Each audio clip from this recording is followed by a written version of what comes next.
Welcome into the Draft Lab, a weekly series here on Pushing the Pile on CBS Sports Network, where we dive into the 2025 NFL Draft, inspect every position group and the prospects at them.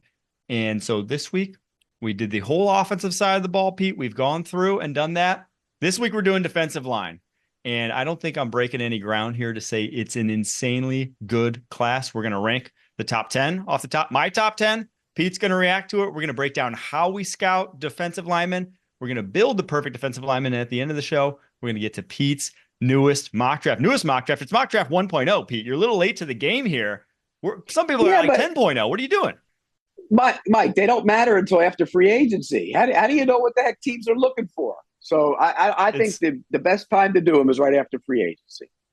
it's so true. I always love a mock draft in January where you have like 3 trades. I'm like, you know these trades that are going to happen. You can't even predict what teams are going to need in 3 months, let alone who they're going to trade for. Because like every year, the biggest need for a team, they go out and sign it. They're not gonna risk a pick 17, fill in their biggest need with the NFL draft. They're gonna go out and sign them for agency. So every single year it happens. But You know what they are? I You know what applaud they you. are before you know what they are before free agency? Clickbait. That's what they are.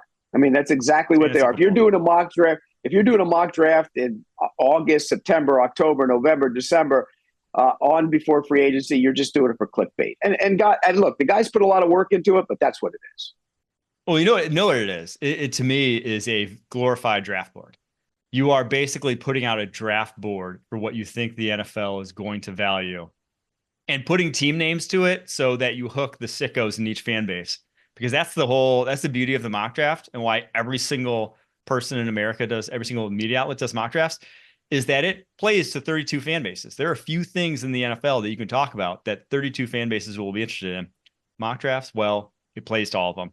Let's get to the defensive line though, because it's a sick class. I want your thoughts first on what your initial sort of feeling is about this class, the defensive tackles, the defensive ends. How good are they year on year?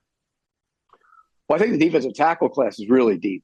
I think you can go, you're going to get good football players in the third and fourth round.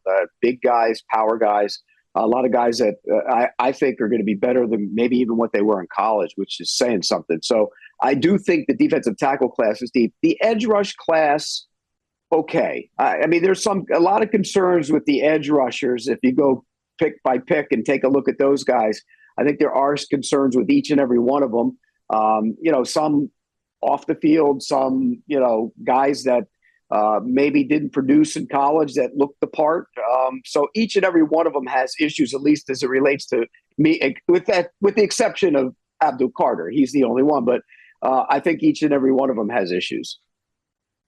Yeah, I think that's a good way to put it. At this point in time, pretty much by any point in time in the draft, you focus so much on the first rounders. Everyone knows about the first rounders and the guys we're going to rank here in the top 10.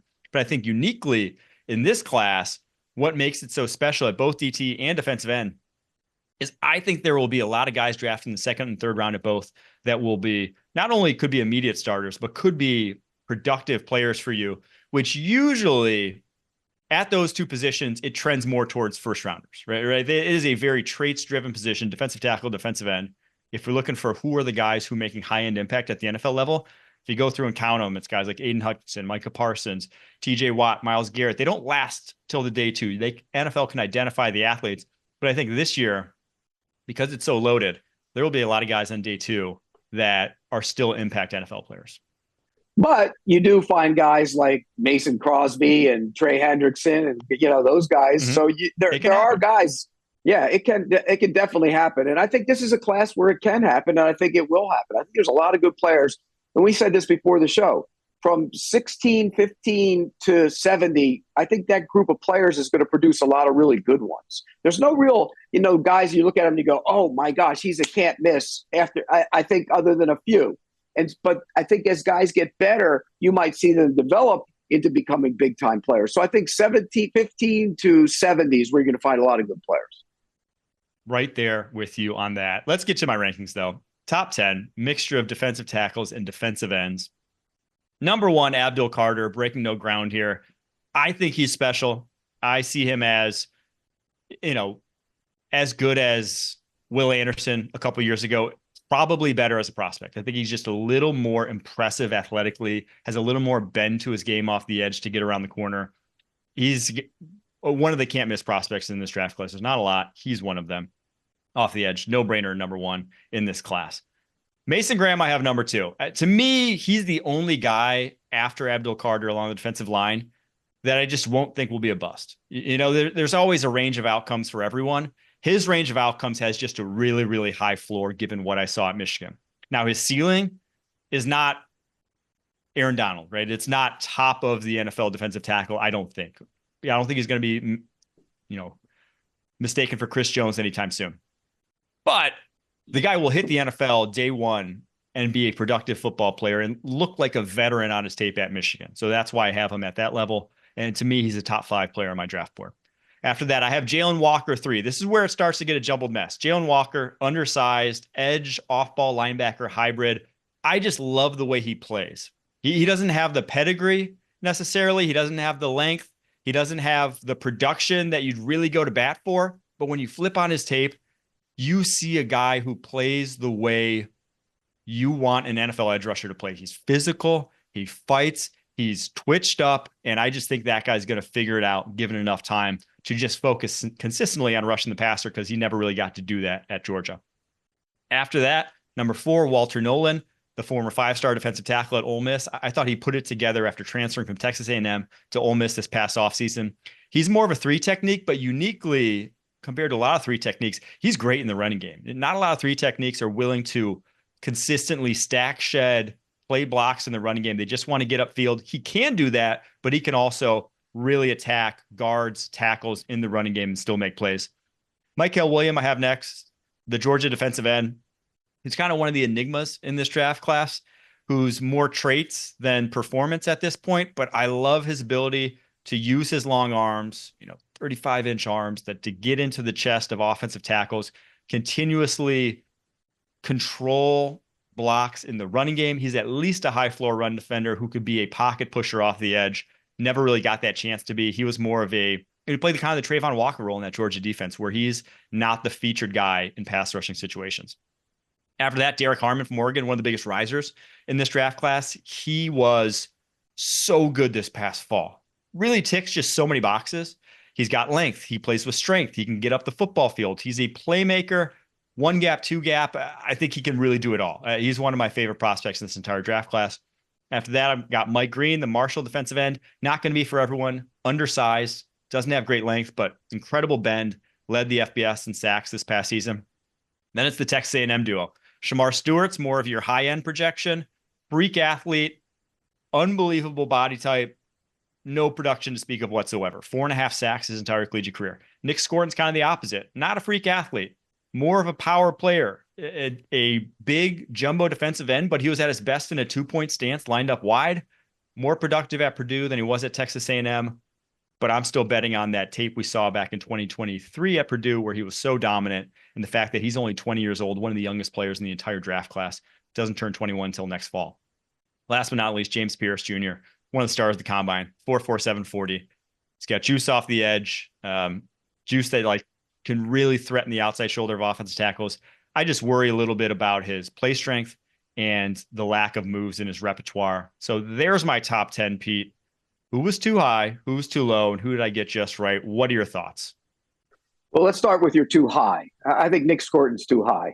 Look, he was out of shape. He was out of shape last year. He was. Looked heavy. He looked heavy. Didn't have the same explosive ability. I think he's too high. I think there are better options down the road in this draft than taking him. I worry about a guy who allows himself to get into that position. When you know you're going to be going into the draft, Mike, and you allow yourself to get into that position to be a little too heavy, that's a concern for me. I want guys who love it. I want guys who live it. And that tells me he didn't love it or live it last year. So there's my concern with him. I do agree that, and why I kind of love the NIL for analysis purposes, is that if he would have come out last year, he probably would have been top 15 pick. But you get to see now, you almost get, I don't say a discount, but you got to see that, hey, with the big NIL money, he kind of rested on his laurels. He already did not show up this past fall. I think everyone can agree. You saw him play with a gut that he did not have at Purdue, and it was obvious on tape. So I'm right there with you. I do just think, though, I might be lower on this top group. I think once I get to 7, Mike Green, that's really the last guy I have like a first round sort of projection on. Everyone after that, Shamar Stewart, Nick Scorton, James Pierce Jr., I'm happier drafting those guys like in the second round. Obviously, I don't think any of them outside of Scorton make it to the second round, but that's just where I see kind of the end of the first round grades in this draft class. Yeah, I would. Mike Green, we'll see how that goes. But I think that group as a whole, you're right. It's probably that's the line down for me. Because look, Stewart, everybody's raving about Stewart and his athletic ability, and he played a lot of reduced set. He probably should have been doing things differently, I think, and he will do things differently in NFL. But where's the production? I mean, you got to begin knock guys down the ground. I know he had pressures. They love to talk about his pressures, but you got to get guys on the ground. But as far as who's just right, do you want that one or do you want the one who's too low? Let's go just right first. Abdul Carter. That's a slam dunk. Are you kidding me? I mean, there aren't a lot of twitchy. That's the one thing you notice about the pass rushers in this class. There's not a lot of twitchy guys, and he is that. And so I always like to see twitch on my guys. I want to see explosive ability. I want to see your ability to put your hand on the ground and go explode by a tackle and still have the moves to come inside of them and the hands and all that. And you'll get better at that as you get older. You can't teach twitch. You can't teach explosive ability. He has it. I think that one's a slam dunk. I think he might be end up being the best in this entire draft when it's all said and done. So I think you get that one perfectly. Yeah. Where would you put him in terms of best defensive end prospect? Since I know you love doing this sort of stuff, best defensive end prospect since who? Who was the last defensive end where you're like, yeah, that guy was a better prospect than Carter? Well, I mean, everybody's going to sit here and say Michael Parsons, but go look where he was drafted. He wasn't drafted. Right. Nobody had that high grade on him. And I wasn't one of those guys who loved Will Anderson. I'll be honest with you. I think he didn't have that explosive kind of that explosive twitchy stuff. I like that. He's a good pass rusher. He's a good football player. He knows how to rush the passer, come inside. But this kid can put his hand on the ground and go up the field. So who's the last one who was like that? That's a good question. Yeah, I mean, Parsons he just played off-ball linebacker, right? He was the last one who really had that level of right. But no one talked about him like that. Right. You didn't evaluate him like that. And so one of the Bosa, Nick Bosa. Well, I think Chase Young is probably who I'd go to, just thinking about where the projections were. Now, again, different type of edge rusher. He's more of a power edge setter. I'm talking about the twitchy up the field, the guy up the field, because Bosa's get up the field. Yeah. And maybe him. That's the one. Okay. All right. Who's too low? Last one. Harmon's too low. I would move him up a couple.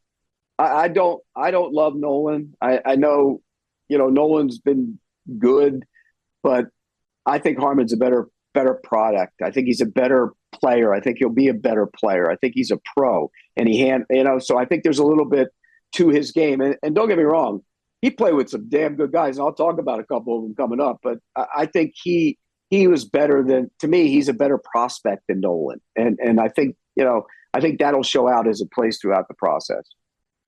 Yeah, Harmon. The more I watch his tape, the more I'm just like, why is he consistently a low 20s guy on a lot of draft? I don't get why that. Are one. people talking about like fringe first rounder? To me, he's like the cleanest, even compared to Mason Graham. He's the cleanest defensive tackle in this class. There are not a lot of holes to his game. And now I have Nolan ahead because I think of like high end.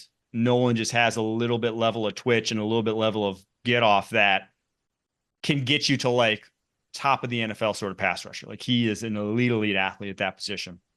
Harmon's no slouch himself, man. He went sub 5 seconds. No, 300 pounds in the 40. Like got length, can 2 gap, 1 gap. Like he is so versatile that when you're versatile too, I think he's got to go higher than people expect, because when you're versatile, you're on every single draft. When you're not limited, every single team will need that guy. Whereas Walter Nolan and even Mason Graham, a lot of teams can evaluate that and be like, that's not the type of defensive tackle I go for. Everyone goes for the Derek Harmon type of defensive tackle. So maybe I agree. Maybe he bumps up over Mykel Williams. Maybe I side with you there. Yeah, that's another one too. That's another one too. Mykel Williams looks the part. He's another one. He looks the part, but where was it? He was going to be a top 10 pick going into last season, and the production wasn't there. Yeah. And you watch his He tape, does, there are though. moments he's a power end like Trayvon Walker. And again, Yeah. is he twitchy enough? There, by the way, there's another guy Aiden Hutchinson was pretty twitchy when he came out. Hutchinson was. Yeah. I don't know. I think I'd put Carter as a little bit better prospect, but I loved Aiden Hutchinson. He really wasn't too far behind. I actually had Aiden Hutchinson as a better prospect than Will Anderson coming out. So we saw, I would agree. Well, that worked out last year. All right. Those are the top 10 rankings. We're now going to get to how we scout defensive linemen coming up right after this.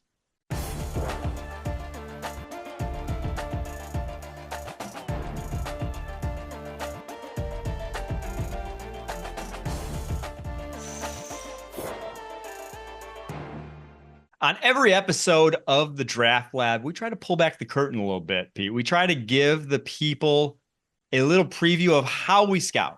Because obviously, if you're just watching college football, not every time the best player on a field in terms of who's making the biggest impact, who makes the most plays, doesn't always mean they're going to be doing the same at the NFL level. There's certain things, depending on the position, that you look for, that you got to have, that NFL evaluators look for. And so we're going to look at defensive line and examine exactly what those traits are for defensive tackle, for defensive end. So I'll let you start. When you're flipping on the tape, say it's a defensive end in this draft class, you obviously hit in the last segment big time. You wanted to see twitch. What are some other traits that you're looking for that are kind of non-negotiables for you? Well, twitch is number one for me of all of them. I think because you can't teach that. You either have it or you don't. So that's first. If you're rushing the passer. Can you sort of expound on what you mean when you say twitch? Explosion, ability to go by a tackle, without having to use a move to come inside of him or rush into his chest and just get off and explode past them. And look, the rest of it will come. Your hands, your counter moves, the ability to bull rush. You as you get stronger and more mature in the NFL, you can learn a lot of those things. But being able to go by somebody from a defensive end position to me is and watching the snap, and if guys are still in their stance and you're getting off, that's what I want to see. That's first and foremost for a defensive end. The other thing you got to see is, do you develop many moves? If you're a one-trick pony, I don't care how good your get off is, they'll just ride you out of the play. So do they counter? Can they counter? How are their hands? When they do bull rush, do they put their helmet in this right smack dab in the middle of the sternum of an offensive tackle? Do they move them back? Because that's something you have to see. So I think first and foremost for a defensive end, it's the twitch off the edge and the get off.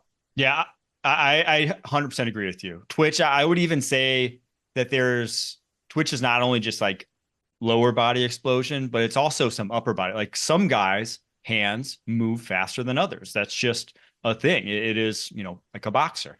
The guys that can move their upper body, lower body, just at a different caliber of speed, those are obviously the ones you want in the trenches. Bend the other too. thing Bend. I'd say, the bend. I mean, when you get up the field, how's your bend? Flexibility, not only for that, but then also like if you have that, you can play low into blocks more consistently. You can win that leverage battle between you and the offensive lineman across from you. And I think the one other thing that's like one of the first things I look for that's almost a non-negotiable for me is body control. It is, can you basically, say you're trying to inside move an offensive tackle. Can you make your shoulders skinny? Can you move the way it's needed to avoid contact?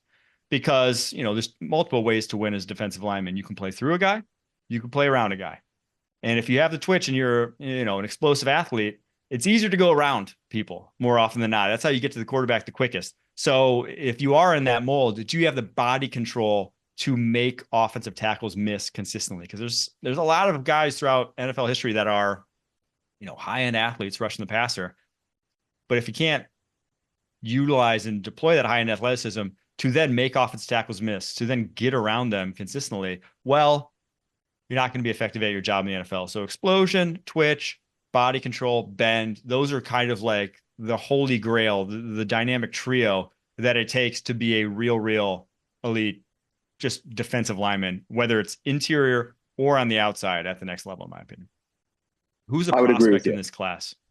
Who's a prospect in this class that you think when you've been looking at has some traits either in a positive manner or in maybe not so positive manner that you want to highlight to discuss more what we've been talking about here about scouting defensive linemen? Well, I mean, we talked about Carter's get off. I think that, he's the ultimate of that group. So I think we could go to somebody else.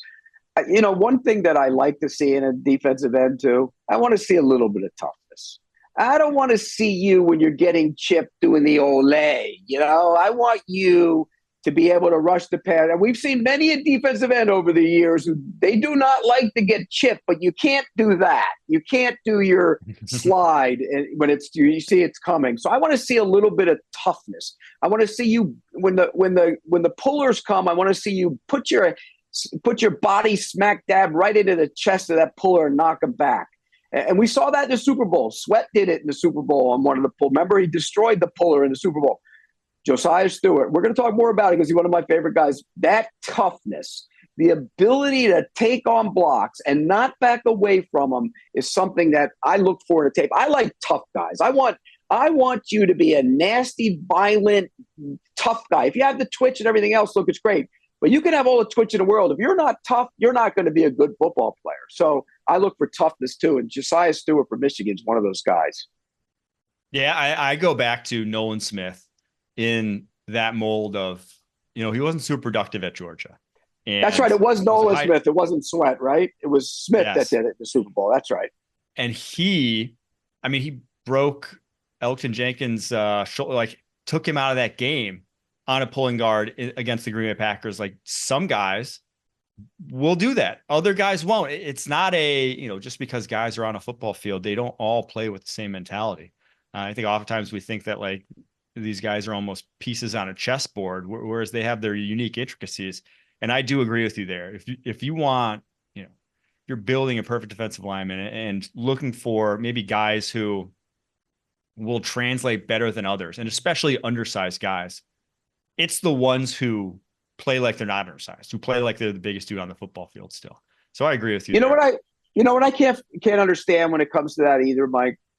You're a defensive end, and you're going to hit the puller's either going to hit you, or you're going to hit him, or you're going to do the get at it, or you're going to take yourself out of the play and make it so that the guy can run right inside of you. So what's the smartest, best thing to do? You hit him.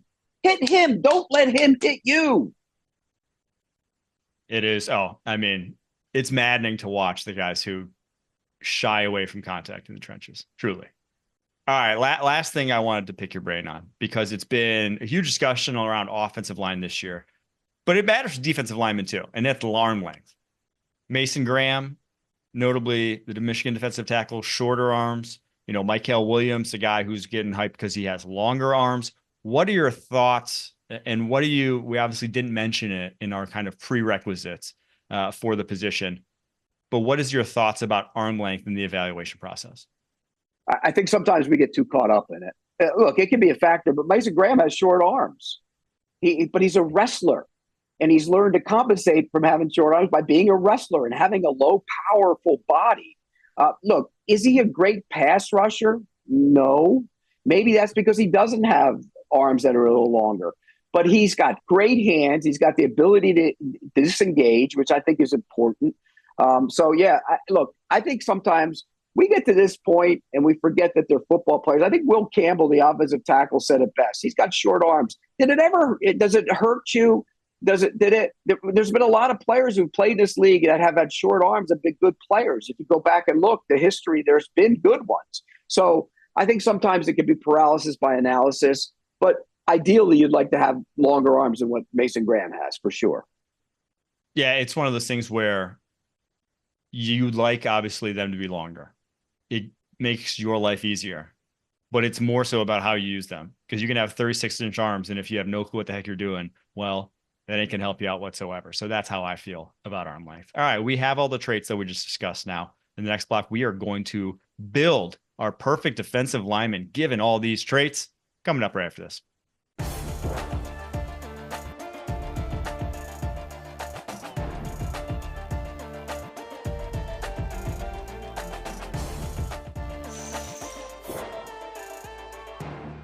Now we're going to build the perfect edge rusher, excuse me, not edge rusher, defensive lineman in this upcoming draft class, blending all the traits we just talked about from last segment and more. Toughness, hands, athleticism, get off, power, and bend.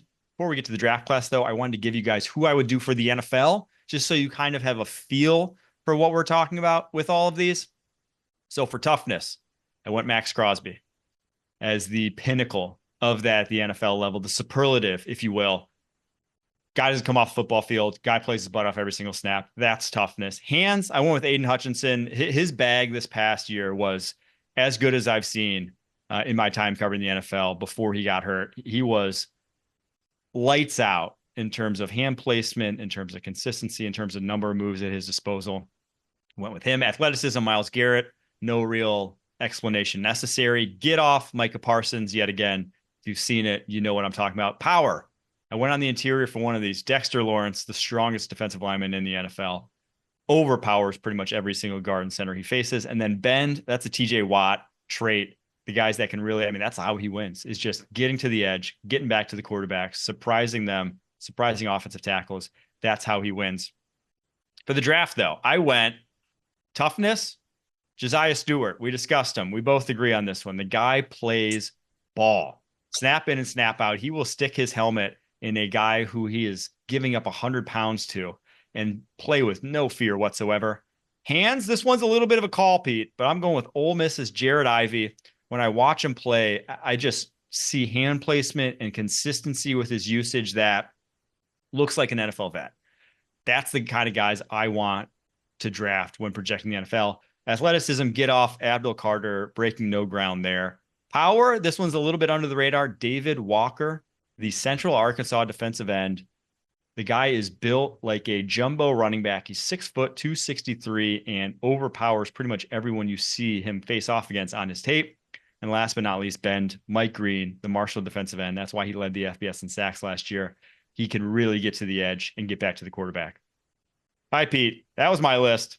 Who do you got for your list at the collegiate level here? By the way, you could have went Abdul Carter bend too if you wanted to. You could have put him in all those guys. That's why he's just as an athlete, it's all there. Like every single trait he has.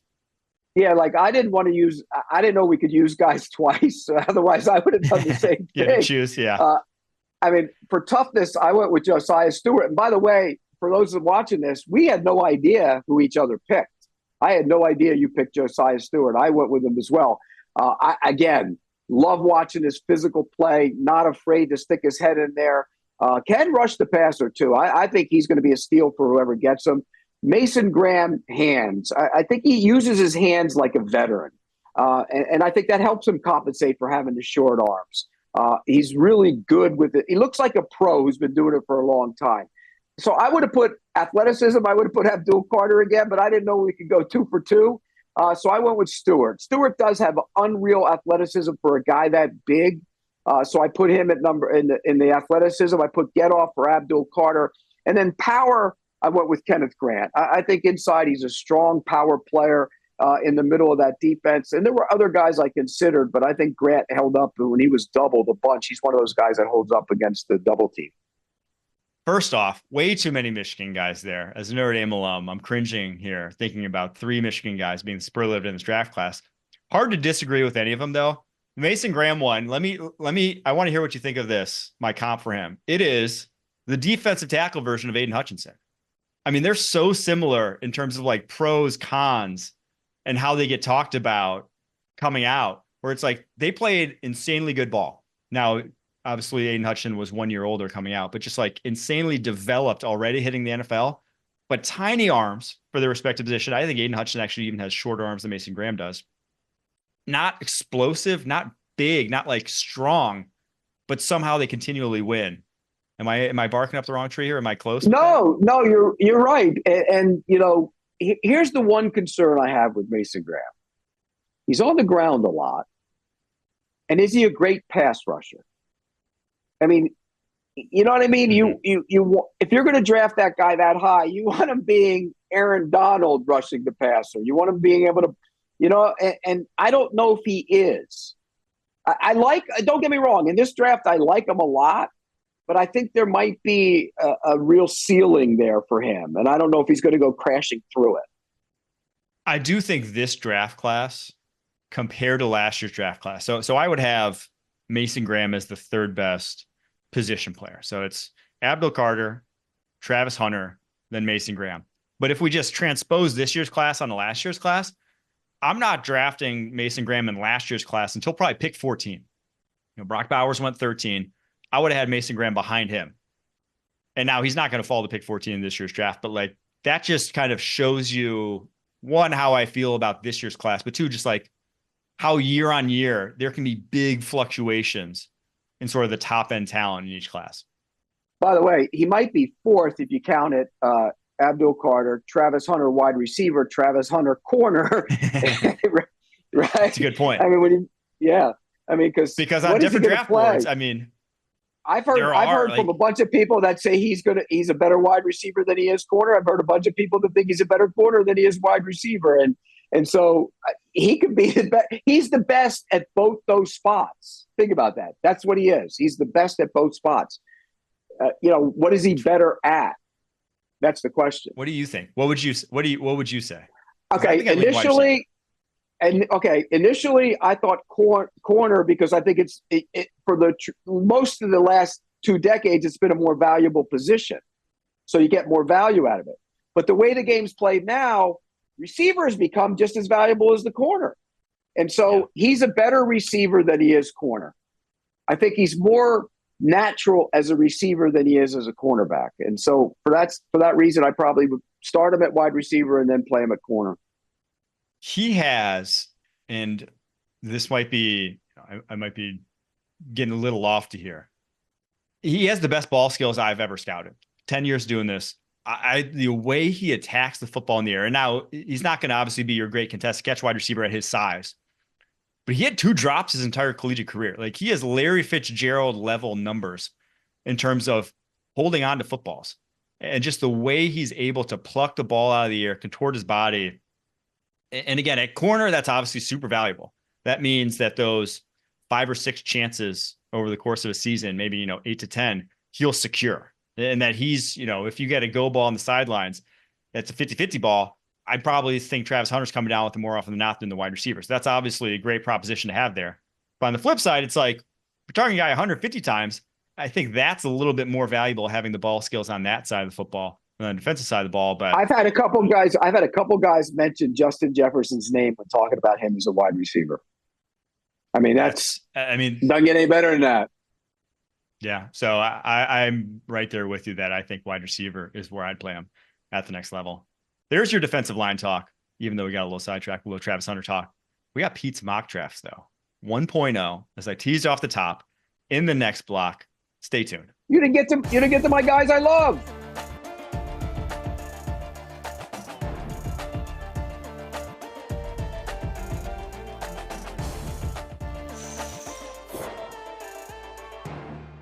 Pete Prisco's mock draft 1.0 now available, cbssports.com. Make sure to go check it out. I'm going to run through the top 10, and then I'm going to give some guys outside the top 10 that I think, like you did with my position rankings, that are too high, too low, and who's just right. So the top 10, we've been harping on this all year, but I think I kind of like how Pete has it going right now. Cam Ward, number 1 to the Tennessee Titans. Abdul Carter, 2 to the Cleveland Browns. Shadur Sanders, 3 to the New York Giants. Will Campbell, 4 to the Patriots. The LSU offensive tackle. Travis Hunter goes to the Jaguars. I think Pete, as the resident Jaguars fan, is just being a little bit of a homer here, but I don't blame him. Ashton Genty, 6 to the Raiders. Mason Graham, 7 to the New York Jets. Jalen Walker, the Georgia edge, number 8 to the Carolina Panthers. Tyler Warren, the Penn State tight end, to the Saints. And then Kelvin Banks Jr., the Texas offensive tackle, goes to the Bears. I've mocked that one a bunch myself. But outside the top 10, I'm not going to run through all of them. Go check it out on cbssports.com.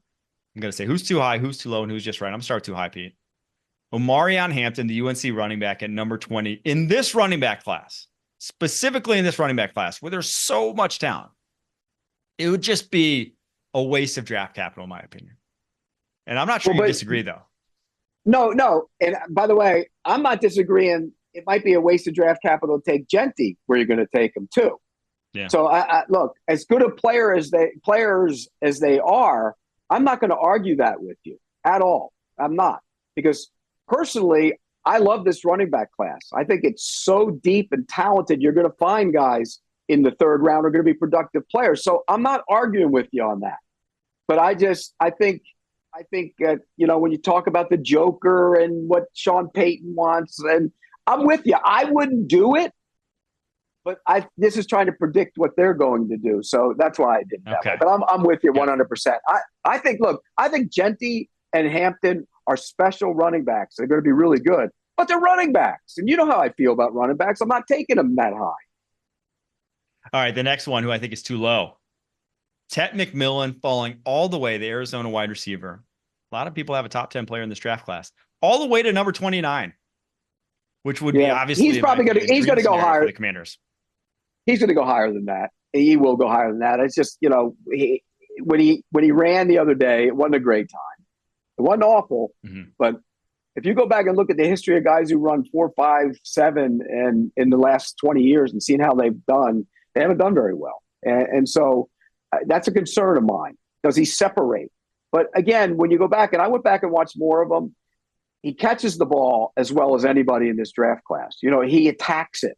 He's got, natural ability to go after the football. Yeah, well, as good, right with him. And he comes back to the football. His quarterback was awful last year, and that really hurt him. But you're right. He'll go higher than that. Again, though, the speed is, to me personally, the speed is a concern. He should have taken a page out of Drake London's book and just been like, I'm not going to run. If you're going to run a 4-5 something at wide receiver and you're ready to get in first round hype, just say you're not going to run. Just don't run. Just let the imagination is always. By the way, that might be end up what he ends up being is Drake London. You take that, I guess. So we'll see where he does end up. But I think 29 is a little too low, but he could fall. He could fall after a middling 4.55 time from him. All right. And who's just right? I love Walter Nolan. Like I said, I'm pretty high on him. You have him going pick 13 to the Miami Dolphins. Fills a massive need for them. If that were to be the case, that one's just right, in my opinion. Takes over for Christian Wilkins. I mean, they let him get out the door. There was a big void there. They need somebody next to Zach Seiler. I think it would make a lot of sense to get a guy like that in the middle of your defense. And again, toughness. You want tough. That's a team that's not tough. They're not a tough team. They need to get tougher, and he would do that. So I don't love him like you do, but I think for a mock draft scenario, I think it would make a lot of sense for the Miami Dolphins. All right, you wanted to do your guys at the end of the last block. We didn't have time. We're getting to Pete's guys in this defensive line class right after this.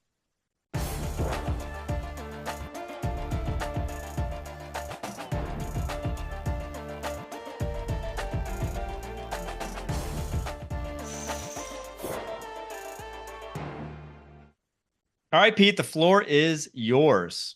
Who are your guys in this defensive line class?